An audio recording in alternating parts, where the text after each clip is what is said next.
Alright guys, today we're back in the garage and we're going to finish up the suspension on the Honda Element.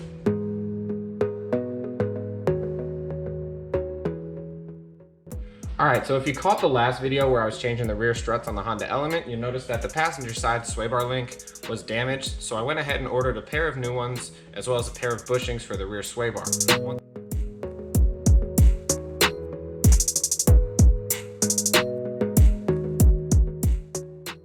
Alright guys, so here we are on the driver's side. You can see the new strut here, and then you can see the end link. You have a top connection on the sway bar and a bottom connection on the trailing arm or control arm, as well as two bushing bolts here, one on either side. And it's basically the same on both sides of the car, so once we get the driver's side out, we can just do the same thing on the passenger side. And once the sway bar is completely out of the car, we can change the bushings and add the new end links. So let's go ahead and get it out of the car.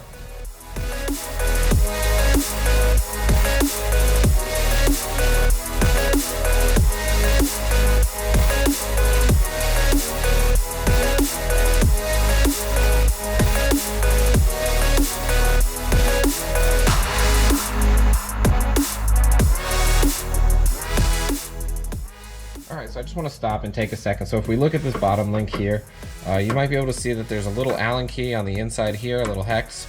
But what happens is when the nut hits these rusty threads, it binds up, and sometimes the inner hex here is just not strong enough and it starts to strip out. So the inside stripped out, the nut's bound up, so whenever I try to spin it, it's just spinning the whole ball socket. So I'm going to try to cut this bottom link off, and then I can take the whole sway bar out since the other side is already loose. And then I'll release my two bushings and we'll take it out of the car and hopefully have a better look at it. But for the time being, I think I'm gonna try to either cut this off or get it off in some other fashion. But for now, I think cutting it might be the fastest, easiest, most surefire way to get it off, and we'll go from there. So let's get this cut off, we'll get the rest of the sway bar out, and then we'll take a look at it outside of the car.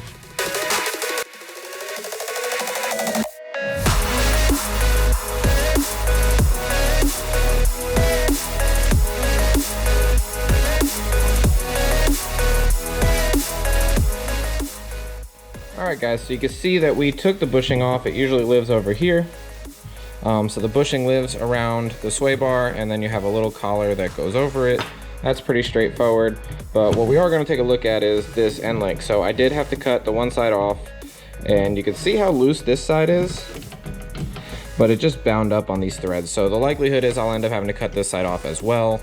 Same thing on the other side, and same thing with the other bushing. So let's go ahead and get these end links off. We'll get the new bushings on and the new end links on and tightened up, and then we'll get everything back in the car.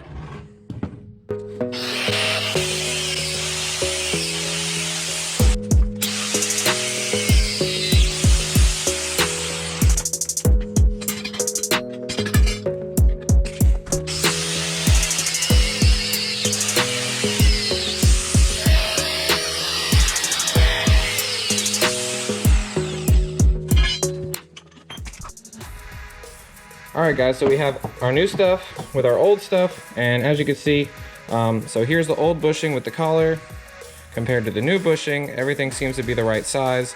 Everything looks like it's going to fit. And we will go ahead and we will swap that out. We also have our sway bar links. You can see I cut these off. The orientation I'm not 100% sure on. They are right and they do match.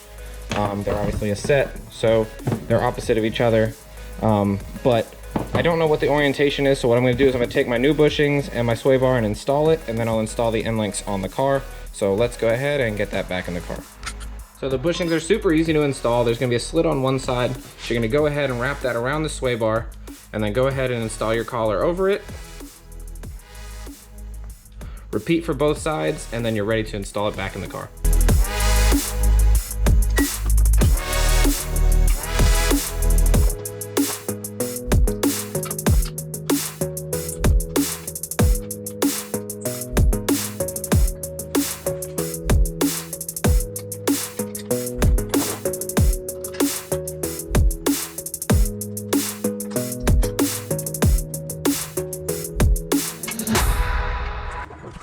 Alright, so you can see that I have the sway bar mounted up.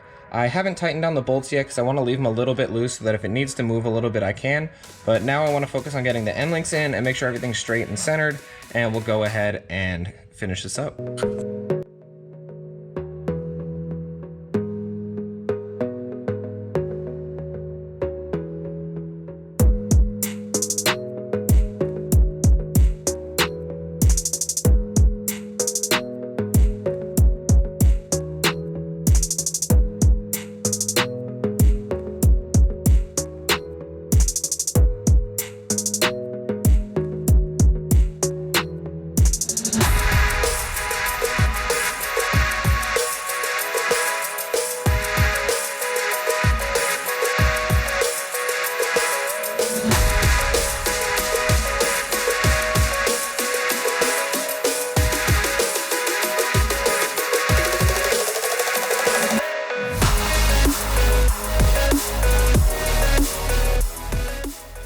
Alright guys, so as you can see, we're back down on the ground, and this should complete the suspension rebuild for the Honda Element, at least for the time being. If something else comes up that breaks, I'm obviously going to replace it, but for the time being, everything should be good. The real last thing is to go get an alignment. As of right now, we've done the front struts, lower control arms, and ball joints. That was the first 2 videos. Then we moved to the rear. We did the rear struts. Had an issue with the sway bar links, so this video was sway bar links and bushings. The sway bar links and bushings should be pretty universal, especially for the front of this vehicle.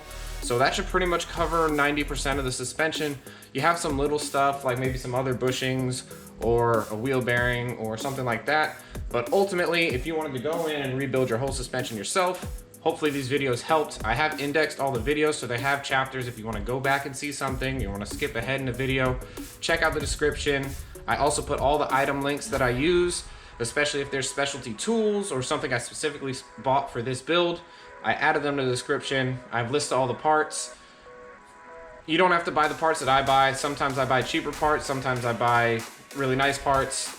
Everybody has their budget, everybody has what they need. If you have any questions or concerns about quality parts or where you should get them from, generally you're Advanced in AutoZone and all those other stores, they generally carry decent stuff. So it's really a matter of what you want and how far you're looking to go with the project.